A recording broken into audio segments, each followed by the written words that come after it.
Ciao ragazzi, ciao a tutti, bienvenue dans ce nouveau podcast de la Dialita Francese, l'ultimo podcast della stagione 2020-2021, le dernier podcast de cette saison 2020-2021. Alors, on va parler de beaucoup de choses aujourd'hui. On va parler quand même de l'ensemble de la saison de la Lazio, les attentes pour la saison prochaine, les tops et les flops aussi, niveau des joueurs. On va parler de Inzaghi, on va parler peut-être restera-t-il pas son potentiel successeur, vu qu'il y a eu énormément d'infos ces derniers jours.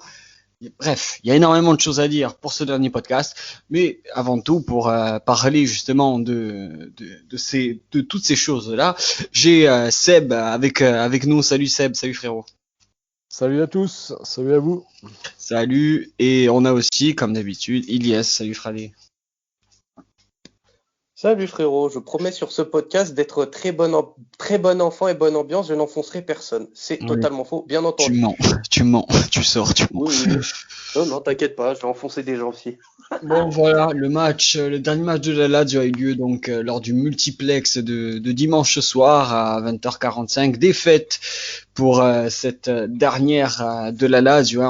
C'est pas nouveau que la Lazio perd son dernier match. Ça a été le cas l'an dernier, ça a été le cas il y a 2 ans et ça a été le cas il y a 4 ans. C'est une des spéciales aussi d'Inzaghi de perdre ses derniers matchs ou du moins de faire une mauvaise prestation après le Torino, après Bologne et une nouvelle fois le Torino d'ailleurs. Ouais, mais il y a 2 ans, ça faisait plus mal. Hein. Là, on s'en fout de la défaite à Sassuolo, on s'est fait chier et tout, c'est pas grave. Il y a 2 ans, quand on perd la Ligue des Champions face à l'Inter, ça fait mal. Hein. Oh là là. Oui, lors de l'Inter, c'est sûr, ça fait mal aussi. On va pas déjà que ce podcast il va être assez douloureux, commence pas à ressasser. Ah non, on va rigoler. Attends, on va enfoncer des gens, c'est rigolo, c'est toujours marrant de tirer sur quelqu'un. Pour toi. Bref, la Lazio aura une saison quand même en demi-teinte, fini donc 6e de Serie A, 6e de Serie A derrière l'étonnant Napoli et donc se qualifier en Ligue des Champions, donc l'Inter champion, le Milan, beau dauphin, la surprise générale, l'Atalante et la Juve qui l'accompagnent en 4e position. Saison mitigée. Après... t'as pas dit ce que le peuple attend. Dis qui est le 7e. Le peuple, il veut entendre ça pour aller mieux. Non, le peuple, il s'en fout du 7e. Il s'en fout du 7e. Le peuple, il veut finir quand même dans la Roma. C'est toujours un petit palmarès de prix. Et la Lazio, oui, effectivement, qui finit pour la seconde année consécutive devant la Rome, et il faut le dire. Ça fait toujours plaisir, ça, quand même. Ça fait toujours plaisir. Pourtant, on avait fait l'effort à Sassuolo de perdre pour qu'il mange devant la Spezia, mais bon, malheureusement, c'est ce que j'espérais. Ouais, on espérait tous, tant qu'à faire. On l'a tweeté tous, d'ailleurs. Mais bref, du coup, saison en demi-teinte, après quand même de beaux exploits et de belles choses en Ligue des Champions, il y a eu finalement très peu d'éclat. Voilà, il y a eu ce match contre Dortmund, il y a eu le derby à l'aller avec un second derby retour complètement fantomatique. Il y a eu quand même le match contre l'Atalante, le match contre Milan. Il y a eu des belles choses, mais pas assez pour encore passer dans la cour des grands.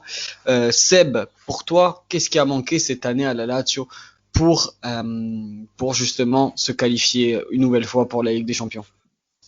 Bah c'est simple, hein, c'est encore le recrutement. Hein. De toute façon, tant qu'il n'y aura pas un banc assez fourni en nombre et en qualité, je pense qu'on pourra pas passer un cap. La Lazio pourra pas passer un cap. C'est pas en recrutant, même si avec tout le respect qu'on leur doit, avec des Akpa Pro, des Mouriki même si j'ai pas envie de trop l'enfoncer non plus, mais même avec des Mouriki, des Akpa Pro, tous ces Andreas Pereira de United aussi. Ouais, Andreas Pereira qui a rien apporté. Il a servi à rien. Que dalle, tant qu'on n'aura pas un recrutement de qualité et de quantité suffisant, on pourra pas jouer sur plusieurs tableaux, quoi. On pourra pas passer un cap, on pourra rien faire. Tu es d'accord, toi, Elias?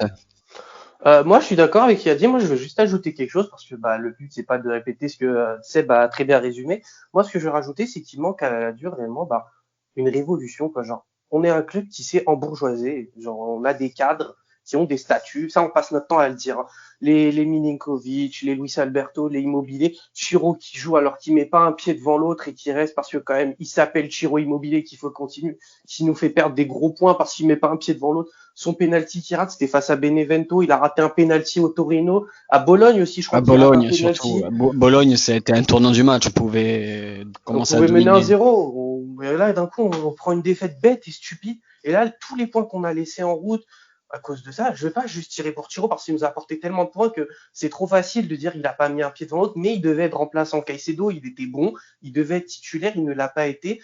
Donc, ce qu'il faut, c'est vraiment un redistribuement des cartes. Ça veut dire qu'il y ait plus de titulaires ou de remplaçants, mais que tu aies vraiment 23 joueurs qui puissent aspirer à une place de titulaire. Bon, 22. On va pas dire que le troisième gardien, il va espérer un jour être titulaire. Faut pas déconner quand même. Mais il faut qu'il y ait 22 joueurs qui aient l'espoir de pouvoir être titulaire et que si quelqu'un, un titulaire, un cadre n'est pas bon, on peut lui laisser un match, mais on lui laisse pas s'éterniser et enchaîner les mauvaises prestations à sa guise et à la carte en attendant qu'il se réveille. C'est pas possible pour un club qui vise la Ligue des Champions de laisser passer des points parce que ces cadres ne sont pas au rendez-vous, ne sont pas là et on joue littéralement à 9 ou à 10 sur certains matchs. De toute façon, on l'a vu. On l'a vu contre la Roma, hein, l'équipe. Franchement, là, ce match-là, ça fait longtemps que j'ai pas vu une Lazio comme ça, quoi. Même pour un derby, ils avaient aucune envie, aucune hargne. On croirait vraiment qu'ils avaient tout laissé tomber, quoi. Il faut vraiment, une grosse révolution, quoi, pour que ça reparte vraiment de l'avant avec du sang neuf, quoi. Il faut vraiment du sang neuf dans cette équipe pour que ça reparte. Il y a trop d'embourgeoisement, comme dit Ilyes, c'est ça. Il faut de la grinta. Mais pas Gattuso, attention. D'ailleurs, en parlant de renouvellement, c'est triste quand même, ça passe un peu dans l'anonymat, sûrement à cause des tribunes vides et à cause aussi de la fin de saison bien terme de la Lazio. C'est quasi officiel, Marco Parolo et Senad Lulic tirent leur révérence avec la Lazio. Lulic au bout de 375 matchs avec la Lazio, Marco Parolo quasiment 258 si je dis pas de bêtises, peut-être un peu plus. Voilà, quand même ces deux hommes de 35 ans, l'autre aussi du même âge, qui arrêtent avec la Lazio. C'est un passage plus un que l'autre, sans dénigrer Marco Parolo, mais Senad Lulic leur a marqué surtout grâce à l'homme du 26 mai. De la Coppa Infaccia, exactement. Et aussi un des joueurs du coup les plus capés de l'histoire de la Lazio. Hein. C'est pas dénigré. Marco Parolo aura fait, mine de rien, sur les 5 ans, sur les 6 ans avec la Lazio, il aura fait 3 saisons, dont 2 vraiment de très très haut niveau, hein, par rapport à la Lazio de l'époque, du moins. Il était bon en Ligue Europa surtout. Il était très bon en Ligue Europa. Il a sa première saison avec la Lazio, c'est quand même 10 buts, 6 passes décisives. Hein, il faut le rappeler. Hein. D'ailleurs, il avait été sélectionné du coup avec. Il a été sélectionné avec Antonio Conte pour la Squadra Azzurra pour l'Euro 2016, il me semble. Oui, c'est ça, c'est ce que je t'ai dit. Oui. Ouais, c'est juste ça a coupé pour moi, désolé. Ah, c'est pas grave. Moi, je veux juste rebondir sur ce que tu as dit, c'est que sur Lulic, pour moi, sa perte, elle est énorme. Lulic, il avait encore 2 ans à donner à la Lazio, il avait encore le niveau. Je suis pas sûr, là, je suis pas d'accord, là, par contre. Moi, je pense que oui. Et Parolo, par contre, il y avait plus rien à en tirer, il y avait plus d'essence pour le moteur. Et si ça peut empêcher Simone Inzaghi d'avoir des idées de génie, genre le mettre défenseur central, c'est pas plus mal qu'il arrête le football. Merci Marco pour tout, mais sur les dernières années, c'est pas ça. Sur les 2 dernières années, c'est pas ça. Lulic, je suis plus d'accord avec Kamari. Lulic, franchement, même si pour moi c'est une idole, franchement, il avait, avec les blessures qu'il a eues là. C'est vraiment la dernière blessure qui l'a tué un petit peu pour son arrêt. Je pense que sans sa blessure, il aurait probablement continué parce que avant sa blessure, avant le Covid, hein, il me semble en plus, il était tout simplement monstrueux. Malgré son âge, sa feinte de frappe carré-croix, il y a tout le monde qui se faisait avoir. C'est incroyable. Je voyais tous les CM des comptes FR italiens dire c'est fou qu'à 34 piges, Lulic encore avec sa feinte de centre pourrie, il feinte encore tout le monde. Tout le monde le sait, c'est une Robben, c'est une spéciale, mais ça marche. Il était en feu. Mais voilà, après, c'est triste. Mais en fait, moi, ce qui m'attriste dans le départ de ces joueurs, je fais une petite ellipse dans ce podcast, c'est en fait l'hommage du coup qu'ils n'ont pas eu à cause voilà des tribunes vides et à cause du contexte sanitaire, parce que au moins ils auraient mérité vraiment une standing ovation de tout l'Olympico. Et je pense que malgré les résultats, l'Olympico leur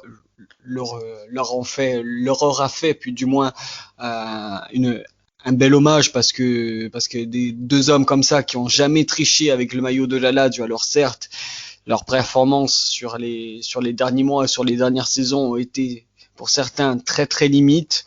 Questionnable. Mais oui, bon, c'était très très limite, mais ils ont jamais triché. Ils ont jamais triché. Ils ont toujours aimé le maillot, toujours donné corps et âme pour notre équipe, et on pourra à jamais les remercier d'avoir gravé leur nom dans les cahiers d'histoire de notre club. C'était très beau, mais je vais vous faire pleurer. Je vais juste vous dire qu'après Lulic, on va récupérer notre ami Risa Dourmissi et Jordan Lukaku. Sortez les mouchoirs, c'est terrible. On parle justement apparemment de récupérer plus Thiago Casaro là, de Salernitana qui était en prêt. C'est déjà mieux que Risa Dourmissi et Jordan Lukaku. Tu oublies, voilà, j'allais dire l'oubli Lukaku. Du coup, aussi, avant de peut-être passer dans les top flops, pendant là quelques temps, on parlait d'une probable arrivée de Gennaro Gattuso, l'ancien entraîneur donc du Napoli. Apparemment, c'était chaud du côté de la Lazio, et c'est vrai, il y a eu des contacts noués. Fort heureusement, parce que j'étais pas forcément pour sa venue, il a signé, c'est aujourd'hui, c'est officiel, on est le 25 mai 2021, et Gattuso, l'ancien Milanais, a bel et bien signé du côté de la Fiorentina. La Fiorentina, du coup, aura l'ancien entraîneur de Pise de Milan, ainsi que du Napoli sous Salouette. Du coup, vous, là, aujourd'hui, il y a eu une réunion, on en saura plus demain ou peut-être après-demain sur l'avenir de Inzaghi. Est-ce qu'il va rester ou pas? Par rapport à Simone, s'il va rester ou pas, après, là, ça va dépendre des garanties qu'il va avoir. S'il pense qu'on va lui jouer encore de la flûte, encore comme la saison dernière, ou s'il y a réellement des garanties qu'il va avoir, s'il va pouvoir les mains sur un peu son recrutement. Après, s'il reste, il va falloir qu'il se remette un peu en question aussi, qu'il envoie un peu, qu'il se remette un peu en question. Après, moi, je suis content que Gattuso ne soit pas venu, parce que franchement, je pense pas que c'est vraiment pas une bonne idée du tout, Gattuso. Après, dans les potentiels remplaçants, on a entendu parler de Sinisa Mihajlovic. C'est pas une mauvaise idée, mais après, c'est pas un entraîneur qui a entraîné dans les top niveaux, quoi. Il a eu toujours des équipes plus de milieu de tableau, bas de tableau. Alors, c'est pas sympa pour le Milan, ça. À part le Milan, mais bon. Oui, mais ça pige au Milan, c'était pas forgé de charme. Justement, moi, je veux rebondir sur ça. Tu parles de Sinisa. On parlait aussi de Sergio Conceição en ce moment. Ouais, justement, Conceição. Et aujourd'hui, il s'est passé un truc. C'est pour ça que c'est bien aussi d'en parler pour ce bilan de fin de saison. C'est que Sergio Conceição aujourd'hui avait rendez-vous à Rome avec De Laurentiis pour parler justement du projet du Napoli et de signer. Il a refusé, car ce n'est pas une question de salaire, mais c'était une question en fait de projet qui ne lui convenait pas et de garantie qui ne lui convenait pas. Alors, je salue d'ailleurs Eric Maggiore qui a tweeté cela et qui du coup a dit tu es à Rome, tu as refusé De Laurentiis, reste à Rome pour une bonne raison. Sergio Conceição, yes, toi tu serais pour ou pas? Franchement, mais je signe des deux mains, des deux pieds, mais de tout ce que tu veux. Sur Conceição, avec ce qu'il a fait à Porto, je trouve qu'en Europe, son travail même à Nantes, trop sous-estimé. À Nantes, c'était énorme. Hein. Oh, il a fait un feu de bois avec des brindilles. C'était exceptionnel. Non, peut-être j'abuse avec le terme exceptionnel. Mais c'était très, très, très bon, voire excellent. Conceição, il est trop sous-coté. Et pour moi, aller recruter lui, ça a de la gueule et ça vend du rêve. Moi, je prendrais aussi un Stankovic ou Simeone. Venez, vous êtes les bienvenus à l'Olympico. Venez. Un des trois, je suis content. Il m'en faut peu pour être heureux. Hein. Comme dit, je sais plus c'est quel Disney ça. Je crois que c'est Babi, non? Le livre de la jungle, exactement. Bravo. Merci. Belle référence, belle référence. Merci. Non, ouais, non, moi Sergio Conceição, où je signe aussi avec grand plaisir. Surtout que voilà, c'est un ancien de la Lazio comme Sinisa, j'ai envie de vous dire. Mais après Sinisa, il y a Ilyes, il y en a beaucoup parlé. À chaque fois, on en parlait en off. Il y a le cas peut-être en interne avec Iglitar, et on le sait que les deux hommes s'apprécient guère. Donc Ça date du conflit yougoslave, et on sait très bien que le conflit yougoslave entre un Serbe et un Albanais, t'as très peu de chances de voir ce conflit être résolu. C'est résolument personnel entre les deux. Hein. Quoi, Seb? Ça fait des étincelles entre les deux, oui. Ouais. Mais après, Donc, justement, Taré, est-ce qu'il va rester aussi ou je sais pas. Taré a des appels de phare du côté de Leipzig hein, pour être directeur sportif. Bon, ça, je pense pas que Taré partira, du moins cette saison. Ça m'étonnerait. Ça m'étonnerait. Bon, on n'est pas avec la Lazio, plus rien nous surprend. Mais voilà, si Simone et Inzaghi ne restent pas parce il n'a pas les garanties il n'a pas une mainmise du moins sur le futur mercato, et Dieu sait qu'il faut absolument recruter pour ne pas sombrer dans le milieu de classement de Serie A. Il faut absolument se réveiller. Je pense que voilà, tu l'as dit, Conceição fait des merveilles avec des brindilles et des bouts de bois. Je pense que Conceição revenir à la maison avec en plus un jeu sexy. Alors, on l'a vu quand ils ont éliminé avec Porto la Juve, c'était pas le jeu le plus sexy, mais c'était un jeu cohérent, solide, un bloc bas. C'est pragmatique. Oui, pragmatique, mais ça marche. Je veux dire, moi, au bout d'un moment, je suis la Lazio. On est la Lazio, on se qualifie en Ligue des Champions. On sait qu'on a un effectif moindre contre une équipe qui a sur le papier même tout pour nous éliminer. Même si on l'élimine de façon pas belle, je suis pour. je suis pour un. Bien qu'il ramène Conceição, ce serait son fils, hein. Son fils Francisco, je crois. Il est vachement bon. Il a du ballon. J'aimerais bien qu'il le ramène avec lui dans ses bagages. Je pense par contre que les pères et fils, on en a assez du côté de la Lazio. On a déjà le fils de Peruzzi en Primavera, le fils de Tare en Primavera. Je pense qu'on fait déjà. Le fils de Mussolini. Oui, voilà. On a assez de fils à papa dans l'équipe, je crois. Ouais, mais Francisco est bon. Même Sergio Oliveira, il peut faire beaucoup de bien au milieu de la Lazio, si je peux me permettre, de Porto. Bon, ça après voilà.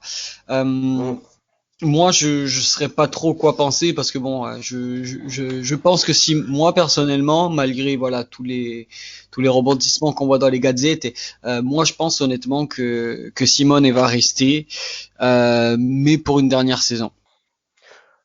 Moi, j'aimerais bien savoir c'est qui ce fameux monsieur X là qui a 5% de chance d'entraîner la Lazio là, et histoire qu'on rigole un coup, c'est qui ce type? Parce que y a pas tous les noms qui sont sortis, il y a moyen qu'on rigole. Le monsieur X, on peut avoir vraiment par contre pas une mauvaise surprise, mais un truc vraiment étonnant. Hein. Je peux penser à un Liverani par exemple. Hein. Mais c'est comme un Kinder Surprise, t'es là, touf, tu sais pas ce que tu vas avoir, t'espères être content, ça peut être marrant. Hein. Bon, je pense que à terme ce sera pas drôle, mais sur le moment ça peut être drôle. Ouais, je sais pas. Ça, à vrai dire, je saurais pas du tout dire. Sur Igli, je peux dire quelque chose rapidement. Je veux juste qu'Igli revoie sa méthode de travail parce que depuis quelques années, avant, il nous faisait d'excellents coups mercato. Mais alors, depuis il y a le carnet de chèques qui est sorti ou je sais pas quoi, ou qu'il écoute les agents qui lui parlent aux oreilles, il nous recrute que n'importe quoi. Genre, il est au supermarché, il prend n'importe quoi, là. Il y a aucune cohérence dans son mercato. Il faudrait vraiment que lui aussi, il commence à se remettre en question. Justement, en parlant de pipe, moi je voudrais qu'on enchaîne avec justement les flops avant quand même de finir sur une bonne note en parlant des tops de cette saison. Les flops de cette saison, ça va être, je pense, tous assez simple. Après, c'est à débattre, mais bon, comme je l'ai dit en off, ça va être plus simple de faire les flops que les tops, je trouve, cette saison. Malgré que moi, mon top 1 va vous étonner, par rapport surtout à comme je le descends. Ça fait très clickbait, ça. Hein. Genre, le top 5 va vous surprendre. Restez jusqu'au bout. Et il faut rester jusqu'au bout sur les Realtà Française. Restez même jusqu'après le bout. Jusqu'après la fin, parce qu'on sait jamais. C'est comme dans les Marvel, il peut y avoir une scène cachée. C'est clair, il y a Stan Lee qui débarque du néant, on ne sait pas pourquoi. On sait jamais. Mais moi, mon top, il y a pas mon top, ou du moins mon flop, il y a pas forcément de classement, mais je mettrais quand même Muriqi, malgré que j'étais un fervent défenseur, mais il a pas fait du tout une bonne saison. Ça après c'est pas un secret de polichinelle de le dire. Mais il a des circonstances atténuantes, contrairement à certains. Voilà. Second, Patrick, sur toutes les prestations qu'il a fait, c'était toujours très limite. Je vais mettre un joueur aussi, malgré qu'il a très peu joué, peu de fois où il a joué, ben, il nous a fait peur et il nous a coûté des points, c'est Matteo Musacchio. Et, et après, en dernière position, peut-être malheureusement, sur sa dernière saison, c'est sévère, mais c'est le cas, c'est Marco Parolo. Toi, Seb, en flop, qui tu voudrais, qui tu mettrais Ouais, c'est à peu près pareil, hein. De toute façon, Patrick, hein, de toute façon, Je vais le je crois défendre, qu'on a préparez-vous, vous êtes pas prêts. Tu mens. Patrick, on Je a assez te parlé jure, de je vais lui, le hein. faire. On a assez parlé de lui, hein. Il n'y a pas besoin d'en dire plus. Mouiki, pareil. Même si, ouais, il a des circonstances atténuantes aussi, Mouiki, il a eu quelques blessures, le temps d'adaptation. Mais c'était vraiment insuffisant pour le prix qu'il a coûté. Et après, ouais, le panel de défenseurs qu'on a, Wesley Hout, Musakio, ça c'est des bons flops, quoi. Toi, Elias, tu voudrais mettre qui? Alors, préparez-vous. J'ai promis quelque chose, je vais faire déjà pour Patrick. Je ne le mettrai pas en flop. Pourquoi? Parce que Patrick, pour que quelqu'un soit à flop, faut attendre quelque chose de lui. Est-ce que quelqu'un dans cette pièce et dans cette conversation est capable de me dire qu'il a tenté de grandes choses de Patrick? Objectivement. La réponse est non.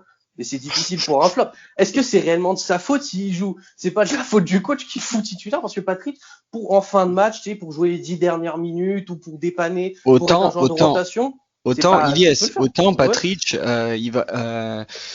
Simone est capable de dire qu'à l'entraînement, c'est niveau Ligue des Champions. Hein, Mais on sait jamais, hein. Tu sais, t'as des joueurs, ils sont excellents à l'entraînement et très mauvais en on match. sait jamais. Moi, j'ai toujours ce souvenir d'interview de Frédéric Antonetti qui dit que quand il entraînait Nice, il avait Apam et que Apam à l'entraînement c'était niveau européen. Roberto Carlos. Et après en match c'était plus Roberto que Carlos d'ailleurs, ou voir Carlos que Roberto. C'était Vampeta. Vampeta dédicace voilà. au Paris. Donc je vais continuer sur Patrick, j'ai pas fini ma diatribe. J'ai pas fini. Donc c'est pas réellement de la faute de Patrick. Pour moi, je le mettrai pas en flop pour ça. Je mettrai pas en flop Mouriki parce que il a des circonstances atténuantes et c'est pas le genre de la maison de tirer sur l'ambulance. C'est pas mon genre. Et après, vraiment, je vois aucun flop. Si je devais réellement mettre un flop, ce serait Acerbi qui m'a réellement sur cette saison plus ou moins déçu. Beaucoup déçu parce que je l'ai trouvé très inconstant, je l'ai trouvé vraiment genre pâteau, lourd, il faisait beaucoup d'erreurs, beaucoup d'imprécisions qu'on ne lui connaissait pas, genre je l'ai trouvé mais littéralement méconnaissable sur cette saison. Et au lieu d'être le patron de la défense qui devait être, c'est encore Stéphane Radou à 33-34 ans qui se retrouve à devoir gérer la défense. Francesco, faut que tu te réveilles. Il y a l'Euro qui arrive. Si tu voulais ta place, fallait gérer sur cette saison. Et quelqu'un qui n'est pas un flop, mais je sais pas où le placer, c'est ni un top ni un flop entre les deux, quoi. Un semi-flop, on va dire. Je mettrais bien José Reina, parce que Reina, certes, il fait des parades, machin truc, mais ce que je lui reproche, c'est de pas être décisif. Il prend trop de buts. C'est-à-dire que s'il y a une action, une grosse action, il va se prendre le but, il va être incapable de te sortir la parade qui fait une grosse différence. Voilà, c'est terminé pour mes flops. Ouais, bon, je pense que de toute façon, on s'accorde tous. Je suis assez d'accord avec toi sur Acerbi et assez d'accord bizarrement avec toi quand tu parles de Patrick, que tu dis qu'un flop, c'est quelqu'un que tu n'attends rien. C'est vrai que de certaines personnes, malheureusement, au club, on n'attend rien. C'est là, en fait, le problème de la Lazio aussi et la limite aussi de l'effectif. Mais Acerbi, ouais, je suis assez d'accord. Moi, dans Sur mes Reina, tops, tu dois pas être d'accord. Hein. Sur Reina, tu dois pas être d'accord. bon, non, si, j'étais content, j'étais quand même satisfait au début de saison, ça a apporté une nouveauté.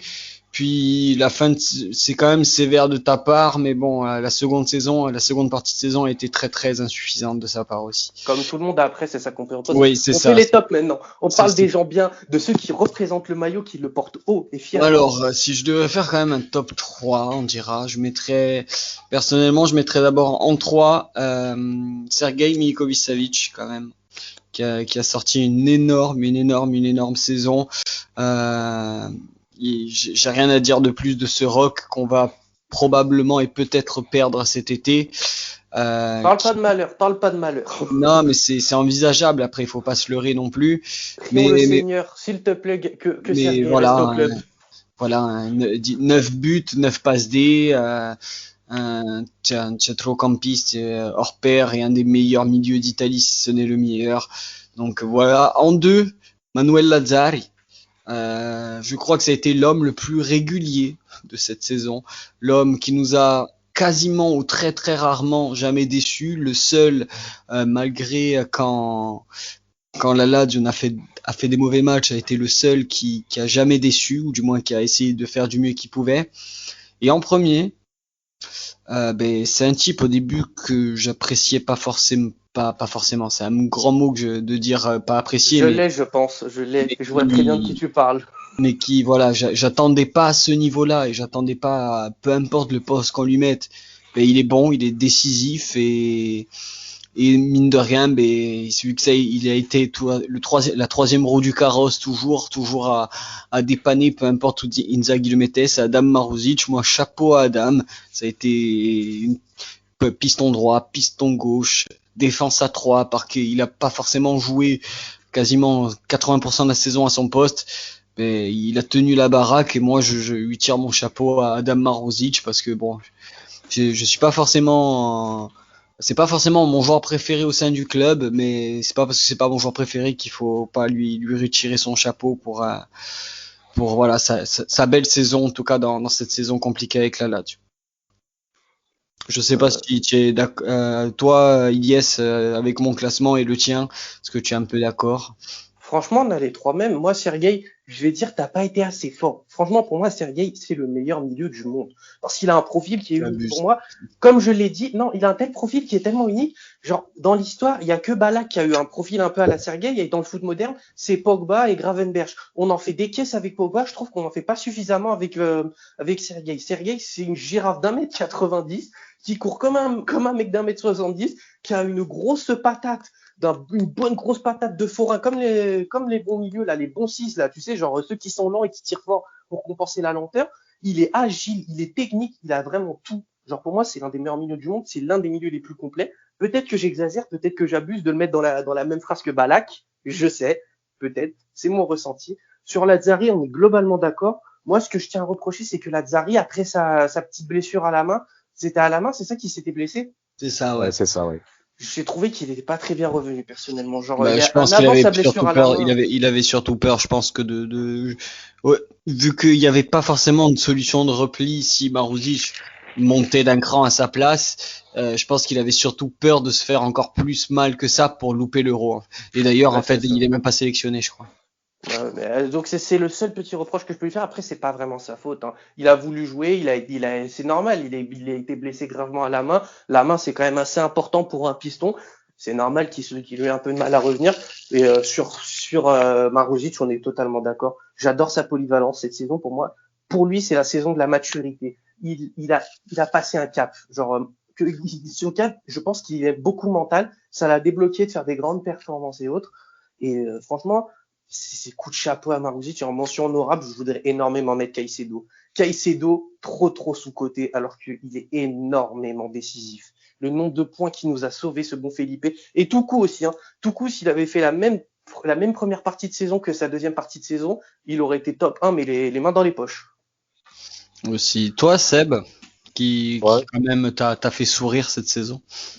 ouais, c'est les mêmes, hein. Surtout Sergueï. Sergueï et Lazzari.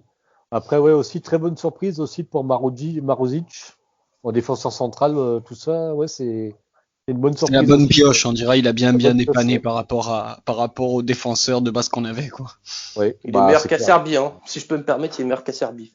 Ouais, à Il a Cette Serbie, il été m'a saison meilleur. 1. beaucoup, Sur cette saison, il a été meilleur, ouais. ouais, à Serbie, il Voilà. m'a beaucoup déçu en fin de saison aussi, ouais, mais vraiment méconnaissable, quoi.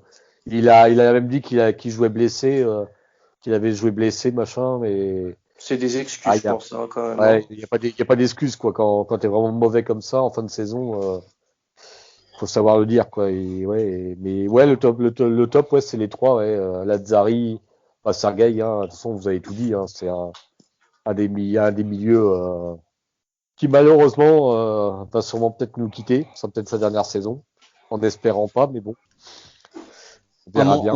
en mention honorable, qui vous verrez, bon, toi tu as cité Ilyes, moi en mention honorable quand même, je mettrais quand même Radu, qui voilà a bien tenu son poste par rapport à son âge et ses pépins aussi qu'il a eu dans la saison. En mention honorable, Luis Alberto est sur Immobile. Sinon, ouais, Luis Alberto. Luis Alberto, ce qui lui a manqué à mes yeux pour être du moins dans le top de cette saison, c'est les passes décisives qui lui a manqué. Il faisait souvent l'avant-dernière passe qui a mené au but. Mais voilà, après c'est purement statistique. Après voilà, on a vu cette saison un Luis Alberto qui s'énervait peut-être un peu plus que d'habitude quand ça allait pas trop. Mais voilà, bon, après il a fait quand même une bonne saison dans l'ensemble. Moi, je l'ai trouvé très inconstant, si je peux, c'est tout. Inconstant, mais il y a eu des petites brouilles cette saison aussi avec Inzaghi. On voyait qu'il plus que d'habitude. Un peu plus. Il y a eu une petite histoire aussi à un moment donné, je sais plus, avec qu'il avait sorti sur les réseaux. Il y avait eu un truc.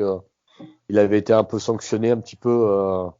Il a eu du mal un peu à se remettre dedans, Parce qu'il avait fait une déclaration genre en gros qu'il n'avait pas accepté que Simone Inzaghi le sorte plus tôt et que du coup il n'avait pas réussi à mener l'équipe jusqu'au bout, je ne sais plus c'était contre quel match, et du coup il a eu dû avoir à faire des explications de Simone Inzaghi parce qu'il avait mis ça sur Instagram.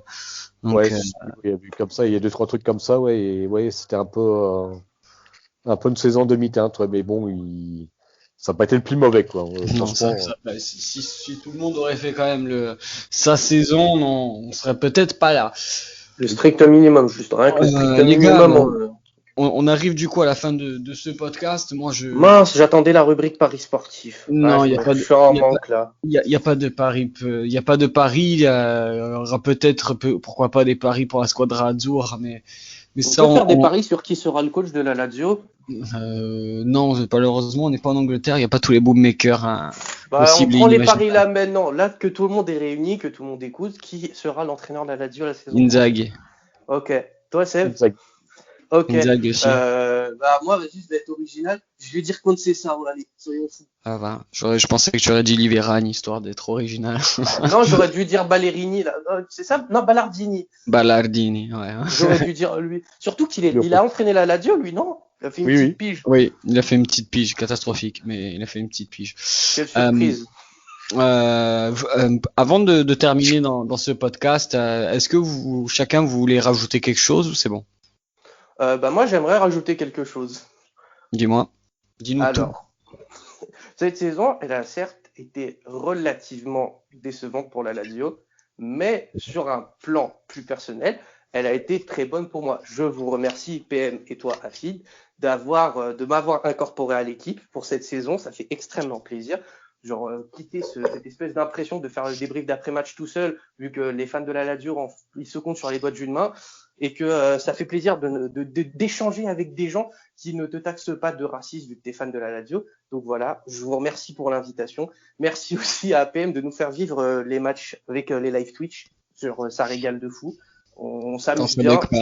Quand ça bug pas. Non, ça va, ça bug pas trop, tu vois. Genre, ça bug pas trop. Les quiz, on rigole bien avec Seb, avec Charlie. Franchement, c'est grave une bonne ambiance. Je vous remercie, Seb et Charlie, d'animer avec moi les live Twitch et d'autant participer à ça. Et avant tout, Forza Lazio, et on espère une grande saison la saison prochaine. Et Seb. pour la Dialita Franchisée, une grande saison aussi, une aussi grande saison que cette année. Seb, tu veux rajouter un dernier mot peut-être, que ce soit sur le Lazio ou autre? Je ferai comme Ilyes.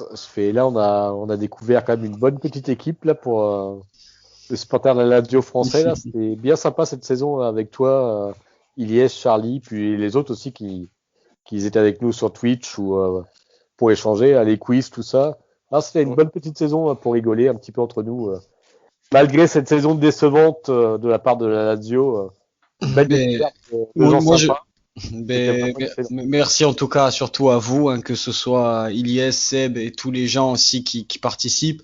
Vu que c'est, on dira, le dernier podcast de la saison, du moins pour les débriefs et pour les avant-matchs, il y aura c'est l'occasion aussi de vous dire qu'il y aura aussi quelques spéciales. Il y aura des spéciales joueurs qu'on a cités lors de cette émission, bien sûr, qui tirent leur révérence. Il y aura forcément des spéciales selon le futur de Inzaghi ou non, peu importe, on fera quand même un bilan précis de cet homme, peu importe s'il reste ou s'il part. C'est l'occasion aussi pour moi. Ça a été un grand homme hein, quand même. C'est l'occasion aussi pour moi de remercier Sport Content qui nous accompagne depuis 1 an et demi maintenant, qui est parti de base d'un podcast avec eux et qui finalement amène à notre communauté, amène à notre petite bande, et jamais sans Reda, sans Gilles Chris, sans Brice et tous les acteurs de Sport Content, on serait pas là. La Dialita Franchise n'existerait pas sans Afid non plus, sans toi Elias. Ça n'existerait pas autant. L'occasion aussi de vous remercier à tous, hein, malgré que moi, vous le savez, pour ceux qui me connaissent un peu, je suis très autocritique, très des fois défaitiste. J'ai longtemps hésité même, que ce soit arrêter les podcasts, que ce soit arrêter les lives, que ce soit arrêter presque pas le compte, parce que ça serait un peu bête le compte, mais j'ai longuement hésité, longuement eu peur. Mais voilà, on continuera, on sera toujours là, parce que votre force, c'est vous, votre force, c'est ma force, c'est vous surtout, et sans vous, je suis rien, et on continuera pour notre communauté, peu importe les écoutes, peu importe où la Lazio sera, Ligue des Champions, Série B, Série C, Série D, on sera là pour continuer les podcasts, on sera là pour continuer les débriefs, pleurer, crier, chanter, et tous ensemble. En tout cas, je vous remercie pour cette belle saison. Je remercie aussi tous les acteurs qui ont participé, Lorik Sana, Eric Maggior, et ainsi que Patrick Guillou, qui ont participé avec nous à tous les Dialita Franchise. Merci beaucoup, merci les gars, et c'était la Dialita Franchise pour ce dernier, la Dialita Franchise de la saison spéciale du Moins Foot et saison 2020-2021. Ciao ragazzi e forza Lazio. Ciao ragazzi, forza Lazio e siamo una famiglia.